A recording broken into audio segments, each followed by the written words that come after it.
تو سارے اعمال درست ہوں گے، لیکن اگر نماز کے اندر کمی نکلی، نماز کے اندر کوئی گڑبڑی نکلی تو ہمارے سارے اعمال بھی گڑبڑ ہو جائیں گے، ہمارے سارے اعمال بھی ضائع ہو جائیں گے، برباد ہو جائیں گے۔ میرے بھائیوں، اس نماز کی اہمیت اس حدیث سے بھی لگایا جا سکتا ہے۔ اسی طرح سے یہی نہیں بلکہ آج جب ہمارے آبا و اجداد، ہمارے باپ دادا مرتے وقت کوئی وصیت کر جاتے ہیں تو ہم اس وصیت کو لے کر کے آپس میں جھگڑتے ہیں، اس کے بٹورے کو لے کر کے آپس میں لڑتے ہیں۔ میرے بھائیوں، کائنات کا امام جناب امام الانبیاء جناب محمد رسول اللہ صلی اللہ علیہ وسلم آخری اوقات میں ہمیں کیا وصیت کر کے گئے، کبھی اس بات کی طرف بھی ہم نے دھیان دیا ہے؟ یقیناً میرے بھائیوں، حدیث کے اندر ہے، حضرت ام سلمہ رضی اللہ تعالیٰ عنہ بیان فرماتی ہیں کہ نبی کریم صلی اللہ علیہ وسلم جب مرض الموت کے اندر مبتلا تھے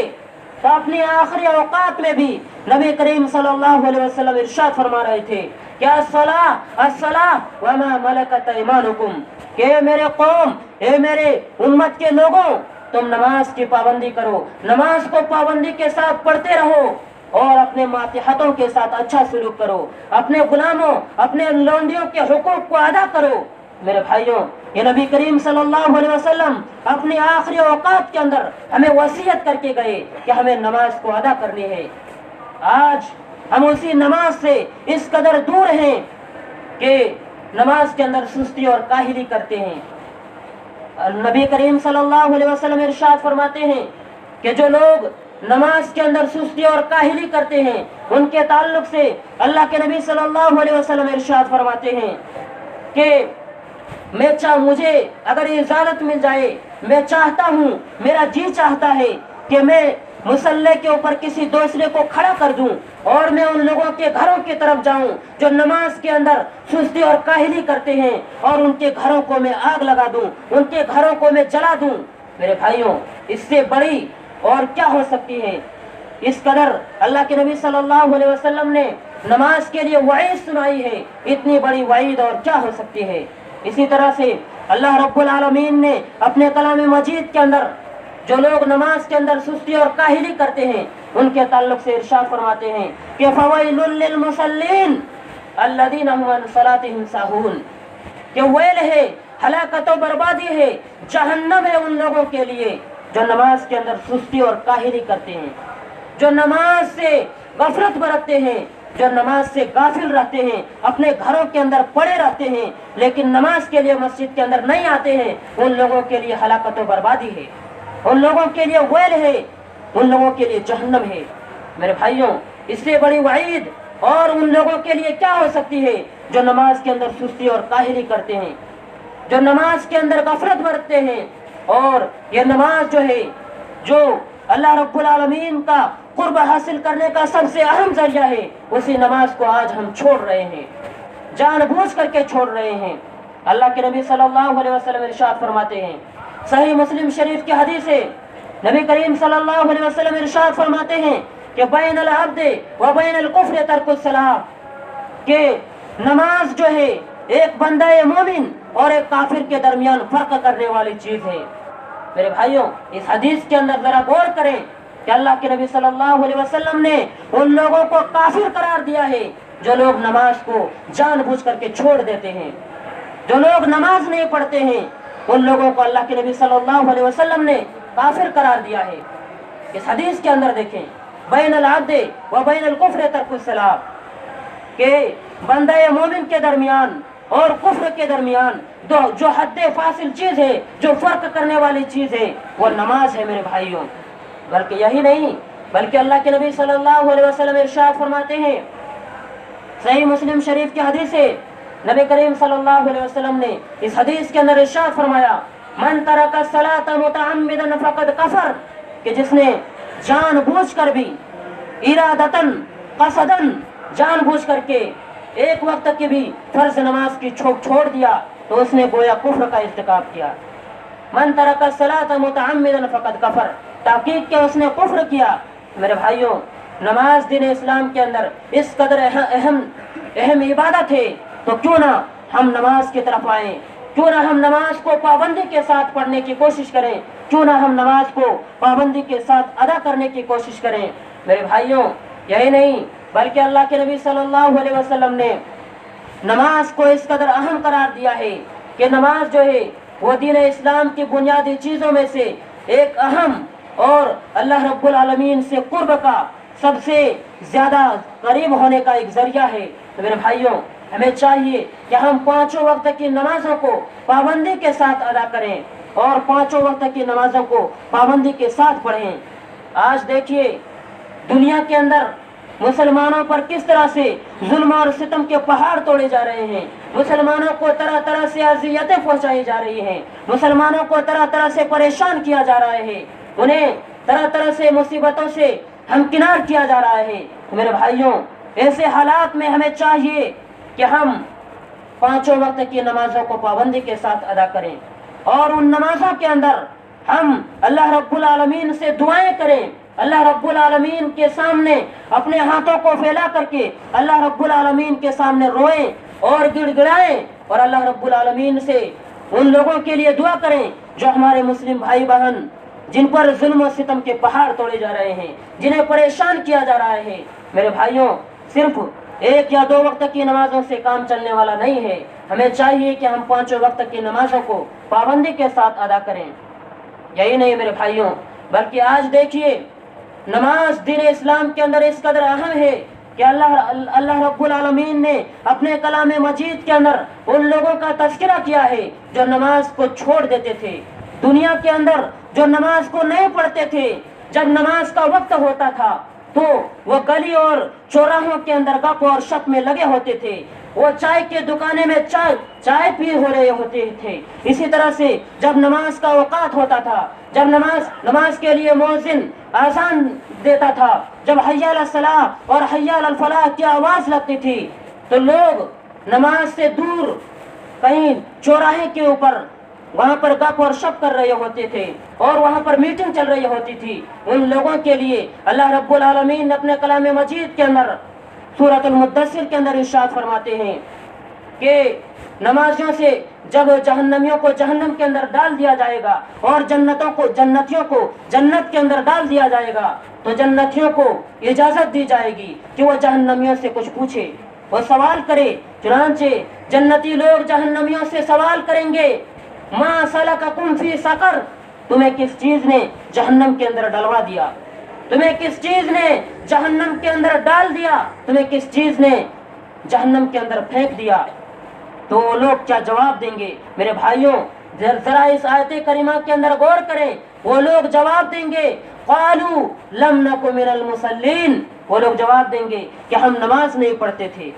ہم نماز کی پابندی نہیں کرتے تھے۔ جب نماز کا وقت ہوتا تھا تو ہم گلی اور چوراہے کے اندر سارے لوگ مل کر کے گپ اور شپ کر رہے ہوتے تھے۔ جب نماز کا وقت ہوتا تھا تو ہم گھروں کے اندر سوئے رہتے تھے، جب نماز کا وقت ہوتا تھا تو ہم گھروں کے اندر بیٹھے رہتے تھے۔ وہ لوگ یہ جواب دیں گے قالوا لم نک من المصلین، کہ ہم دنیا کے اندر نماز کی پابندی نہیں کرتے تھے۔ ولم نک نطعم المسکین، اور ہم مسکینوں کو کھانا نہیں کھلاتے تھے۔ میرے بھائیوں، اس آیت کریمہ کے اندر غور کریں کہ کس قدر نماز کی اہمیت ہے کہ جو لوگ نماز نہیں پڑھتے ہیں اس کے لیے چاہیے کہ وہ ان آیات کے اندر غور و فکر کریں، ان آیات کو پڑھیں، ان کے ترجمے کو پڑھیں، ان کے تفسیر کو پڑھیں اور ان کے اندر غور و فکر کریں۔ میرے بھائیوں، یہ اسلام کے اندر نماز کی بہت ہی اہمیت ہے اور دین اسلام کے اندر نماز کو نہایت ہی اہم عمل قرار دیا گیا ہے جو کہ اللہ رب العالمین سے قربت حاصل کرنے کا ایک ذریعہ ہے۔ تو ہمیں چاہیے کہ ہم اللہ رب العالمین کا تقرب حاصل کریں اور پانچوں وقت کی نمازوں کو پابندی کے ساتھ مسجد کے اندر ادا کرنے کی کوشش کریں۔ اللہ رب العالمین سے دعا کرتے ہیں کہ پروردگار عالم ہم تمام مسلمانوں کو پانچوں وقت کی فرض نمازوں کو پابندی کے ساتھ مسجد کے اندر ادا کرنے کے توفیق عطا فرمائے۔ اللہ رب العالمین ہم تمام مسلمانوں کو جو نماز کے اندر سستی اور کاہلی کرتے ہیں انہیں پکے اور سچے نمازی بنا دے۔ اللہ رب العالمین ہم تمام مسلمانوں میں سے جو بھی بھائی بہن بیمار ہیں اللہ انہیں شفاء کاملہ و عاجلہ عطا فرمائے۔ اللہ رب العالمین ہم مسلمان بھائیوں میں سے جو بھی قرض دار ہیں اللہ ان کے قرض کی ادائیگی کا کوئی راستہ پیدا فرما دے۔ اللہ رب العالمین ہم تمام مسلمانوں کو جب تک اس دنیا کے اندر رکھے ایمان اور اسلام کی حالت میں رکھے، اور جب ہمارا خاتمہ ہو تو ایمان اور اسلام کی حالت میں ہو۔ آمین۔ تقبل یا رب العالمین۔